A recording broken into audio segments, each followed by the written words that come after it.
السلام عليكم، شلونكم؟ شو اخباركم؟ ان شاء الله تكونون بصحة وسلامة. هل تشعر بالبرد المفاجئ بالرغم من دفء الجو؟ إذ يشعر البعض بالبرد أكثر من غيرهم، يعني يقول لك يابا أطراف إيدي أو رجلي باردة رغم أنه الجو دافئ أو يعني الحرارة معتدلة. قد يكون هنالك أمرا أكثر خطورة أو ما توجد خطورة، فلا بد من معرفة الأسباب التي أدت إلى هذه البرودة. وقد يزداد لاحظ شعورك بالبرد والقشعريرة مع ارتفاع درجات الحرارة أو مع انخفاض درجات الحرارة. تابع المقطع وتعرف على الأسباب، ولا تنسونا بالإعجاب والاشتراك دعما وتشجيعا لنا، فهيا بنا إلى ذكر التفاصيل.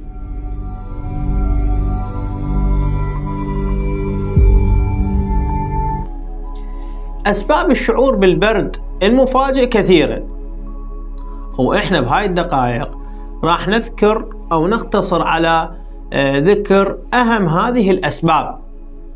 أولا، كسل أو اضطراب الغدة الدرقية.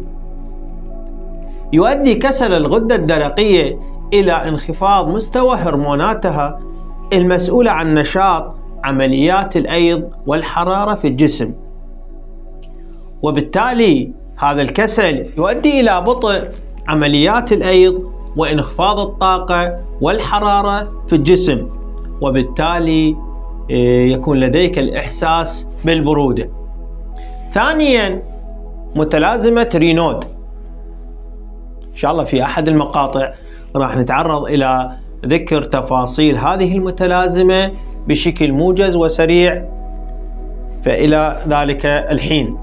تؤثر متلازمة رينود على الشرايين المتواجدة في أصابع اليدين والقدمين، مما يؤدي إلى تضييقها وبالتالي نقص تدفق الدم إليها، وهذا يؤدي إلى إزراق الأصابع والإحساس بالبرودة المفاجئة.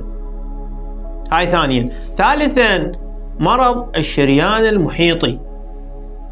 هو مرض ينتج بسبب تصلب الشرايين الناتج من تراكم الكوليسترول الضار، يعني دهون عندهم بالكوليسترول تتراكم هذه شو تؤدي إلى تصلب الشرايين، وذلك إلى تضييق الشرايين ونقص تدفق الدم، وبالتالي الشعور بالبرودة والتنمل والخدران وألم في الأطراف. يعني يجينا بعض الأشخاص أنه عنده تنمل بالأطراف أو تخدر أطرافه، هذا حتما أكو مشكلة اللي هي تؤديها تصلب الشرايين، وهذا التصلب يؤدي إلى الشعور بالبرودة المفاجئة. رابعا، فقر الدم.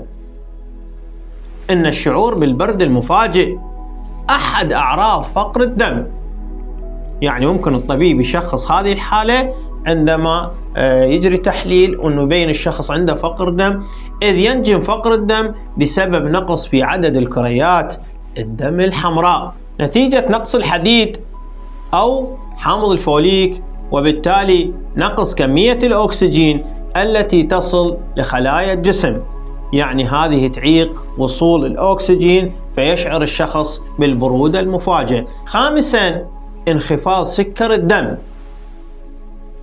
كلنا يعلم أن انخفاض سكر الدم عن مستواه الطبيعي هو أحد أسباب الشعور بالبرد المفاجئ، بالترافق مع التعرق الشديد والتعب واضطراب نبض القلب واضطراب الاتزان.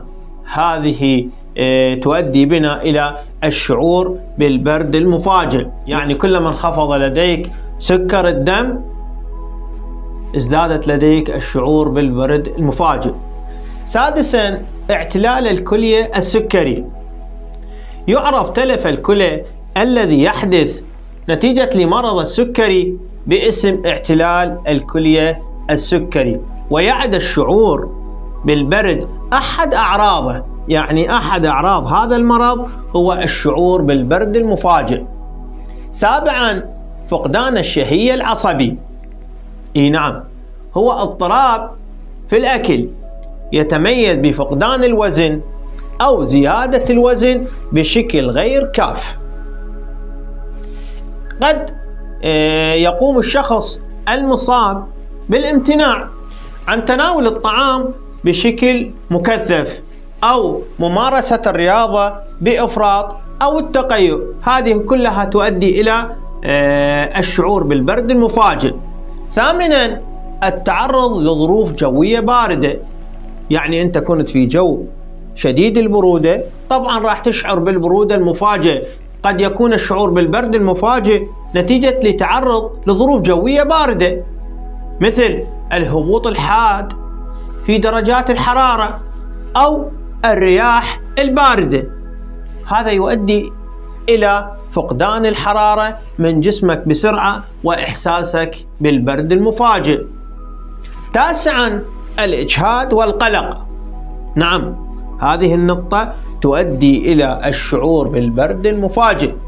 يمكن أن يؤدي الإجهاد والقلق إلى تغيرات في وظائف الجسم، بما في ذلك زيادة إفراز الهرمونات المرتبطة بالتوتر مثل هرمون الأدرينالين، والتي قد تؤدي إلى تقليل تدفق الدم إلى الجلد والأطراف، وبالتالي تسبب الشعور بالبرد المفاجئ. عاشرا، نقص فيتامين B12 قد يتسبب في شعورك بالبرد المفاجئ، حيث يلعب هذا الفيتامين دورا مهما في وظائف الجهاز العصبي والدورة الدموية. فإذا كان هنالك نقص في فيتامين B12 في جسمك، قد يؤثر ذلك على قدرتك على تنظيم درجات الحرارة، وهو ضروري لحفظ التوازن. يعني هذا العنصر اللي هو فيتامين B12 عنصر ضروري جدا لحفظ التوازن واستقرارية الجسم، وإذا نقص في الجسم يؤدي بك إلى الشعور بالبرد المفاجئ. إذا كنت تشعر بالبرد المفاجئ بشكل متكرر وتلاحظ أعراض أخرى غير طبيعية، يعني دائما أطراف إيديك أو رجليك تكون باردة، وخصوصا يعني جو دافئ ولكن هن تشعر بالبرد المفاجئ، حتما أكو مشكلة. فمن المستحسن استشارة الطبيب لتقييم الحالة وتحديد الأسباب الدقيقة ووضع العلاج المناسب لمثل هكذا أعراض. إلى هنا نصل في ختام موضوعنا لهذا اليوم، نأمل أن استفدتم منه، ولا تنسونا من خالص دعاءكم. انتظرونا في فيديو جديد ومقطع جديد، وشكرا لكم.